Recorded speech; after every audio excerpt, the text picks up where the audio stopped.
जो अभी शुरुआती रुझान आ रहे हैं उसमें मुझे पूरी उम्मीद है कि हम लोग एक बड़े अंतर से, बहुत बड़े मार्जिन से महाराष्ट्र में सरकार बनाने जा रहे हैं।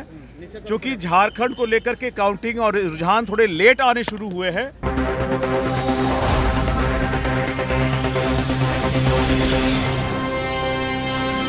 नमस्कार, आप देख रहे हैं पीटीएन न्यूज और मैं हूं आपके साथ प्रभाकर पांडे।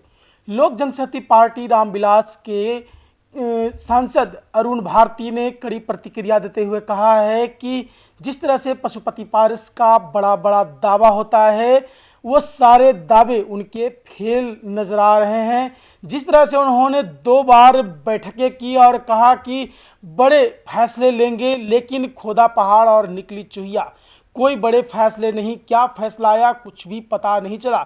जिस तरह से वो बड़े दावे कर रहे हैं कि 243 सीटों पर मैं विधानसभा चुनाव लड़ूंगा, तो उनका कहना है, अरुण भारती ने कहा कि मैं सीधे तौर पर यह कहना चाहता हूं कि ये बड़े दावे करने से नहीं होता, जनता के बीच में जाएं और 243 सीट पर चुनाव लड़ने के लिए अच्छी तैयारी होनी चाहिए। यदि इनकी तैयारी अच्छी है तो आप विधानसभा चुनाव लड़ सकते हैं, लेकिन इससे पहले आपको जनता के बीच में जाना होगा कि जनता में आपका कितना बना हुआ है, कितने आपका प्रभाव है जनता के बीच में। उनके पुत्र को भी विधानसभा चुनाव लड़ने पर उन्होंने कहा कि यदि उनमें काबिलियत होगी तो वो चुनाव लड़ेंगे, किसी बंद कमरे में बड़े दावे करने से नहीं होता है। इस तरह की कड़ी प्रतिक्रिया देते हुए नजर आ रहे हैं अरुण भारती। तो वहीं चिराग पासवान के उस बयान पर जिसमें उन्होंने कहा कि चाचा कहीं भी नहीं दिखे, चाहे लोकसभा चुनाव हो चाहे विधानसभा चुनाव, सभी में एनडीए के साथ खड़े नहीं दिखे, कहीं भी उनका अता पता नहीं था। इस पर अरुण भारती ने कहा कि ये बात उनका 1% भी गलत नहीं है, क्योंकि जिस तरह से एनडीए में लोकसभा चुनाव हुई, विधानसभा चुनाव हुई, लेकिन इनके कहीं भी कुछ भी पता नहीं था और दावे करते नजर आ रहे थे कि मैं 2 दिन का मीटिंग में बड़ा फैसला लूंगा, लेकिन इनका फैसला कुछ भी नहीं आया, खोदा पहाड़ और निकली चूहिया। तो वहीं झारखंड विधानसभा चुनाव, महाराष्ट्र और बिहार चुनाव के नतीजे को लेकर बड़े दावे करते नजर आ रहे हैं। क्या कुछ कहा है, पहले आप इनका बयान सुने। वो एनडीए को आगे दिखाया जा रहा है। देखिए, महाराष्ट्र में जो अभी शुरुआती रुझान आ रहे हैं उसमें मुझे पूरी उम्मीद है कि हम लोग एक बड़े अंतर से, बहुत बड़े मार्जिन से महाराष्ट्र में सरकार बनाने जा रहे हैं। क्योंकि झारखंड को लेकर के काउंटिंग और रुझान थोड़े लेट आने शुरू हुए हैं, तो मुझे लगता है कि हमें थोड़ा और इंतज़ार करना चाहिए। उसके बाद धीरे धीरे आपको नतीजे साफ होते हुए दिखेंगे। मुझे पूरी उम्मीद है कि झारखंड में भी हम लोगों को बढ़त मिलेगी। 4 सीटों पर उपचुनाव के भी काउंटिंग हो रहे हैं, आप लोग आगे हैं। देखिए, अभी फिलहाल जो शुरुआती रुझान है वो 3 सीट पर आगे दिखा रहे हैं, लेकिन अब मुझे लगता है कि शुरुआती रुझान है, थोड़ा और इंतज़ार करना चाहिए। हम एनडीए की 4 सीटें बिहार में थोड़ा और आगे बढ़ेंगे तो आपको 4 सीटों पे बढ़त और जीत भी दिखेगी आपको। मुख्यमंत्री नीतीश कुमार यात्रा पर निकल रहे हैं, लेकिन कांग्रेस के प्रदेश अध्यक्ष ने कहा है कि उनका अंतिम यात्रा होगा। ये कांग्रेस के प्रदेश अध्यक्ष क्या कहते हैं इससे हम लोग को बहुत ज़्यादा सरोकार नहीं होना चाहिए।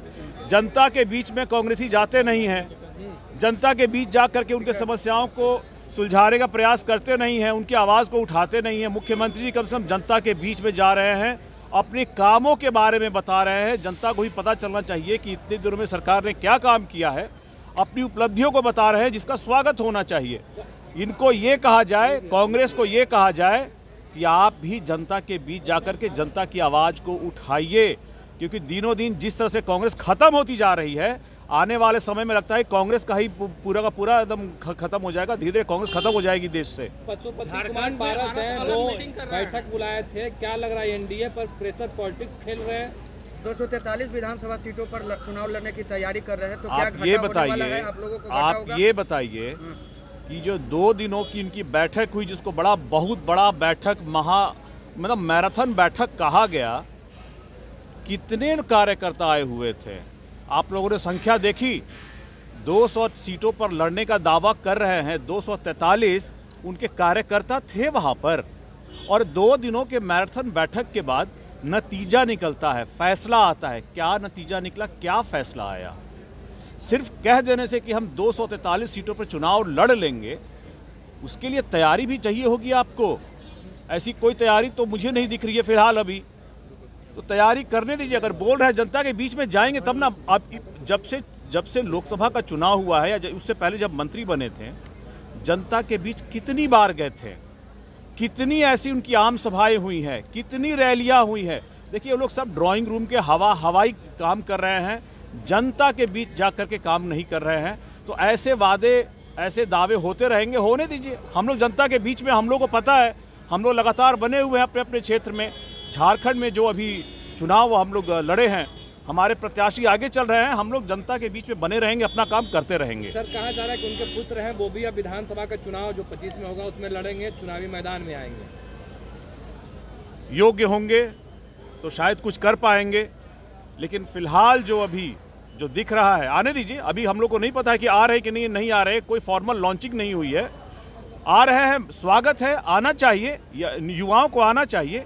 लेकिन सिर्फ प्रेस कॉन्फ्रेंस करके ड्राइंग रूम में किसी की लॉन्चिंग हो गई, जनता के बीच अगर आप जाकर काम नहीं कर पा रहे हैं तो फिर वही हवाई ही वादे रह जाएंगे, दावे रह जाएंगे। एक आखिरी सवाल लेंगे। चिराग पासवान जो आपके नेता है, वो कह रहे थे कि पशुपति पारस जो है वो एनडीए का हिस्सा कब रहे। आप कैसे देखते हैं उनके इस बयान को? देखिए, उन्होंने बिल्कुल सही कहा है। आप लोकसभा के चुनाव से लेकर के आप आगे की एनडीए में जितनी भी गतिविधियां हुई हैं, आप उसका आकलन कर ले और आप खुद ही मुझे ये बताएं कि एनडीए की ऐसी चुनावों में, जो अभी लोकसभा के चुनाव हुए, जो अभी उपचुनाव हो रहे हैं, जो एनडीए की बड़ी बैठकें होती है, कहीं पे उनकी हिस्सेदारी नहीं है, उनको बुलावा नहीं है। तो हमारे राष्ट्रीय अध्यक्ष चिराग पासवान जी ने कहा है, बिल्कुल सही कहा है। अरुण भारती ने कहा कि चारों सीट एनडीए की जीत होगी चारों सीट पर बिहार में। तो वहीं झारखंड पर भी बड़ा दावा करते नजर आए। उन्होंने कहा कि मेरे प्रत्याशी लीड कर रही है, तो वहीं वहां मेरी सरकार यानी एनडीए की सरकार झारखंड में बनने वाली है। साथ ही साथ महाराष्ट्र में भी सरकार बनने के लिए बड़े दावे करते नजर आ रहे हैं अरुण भारती। तो क्या कुछ कहते नजर आ रहे हैं, मैंने आपको सुनाया। फिलहाल इस खबर में बस इतना ही। आगे के तमाम खबरों के लिए बने रहे मेरे साथ। वीडियो को लाइक करें, शेयर करें, चैनल को सब्सक्राइब करना ना भूलें। धन्यवाद।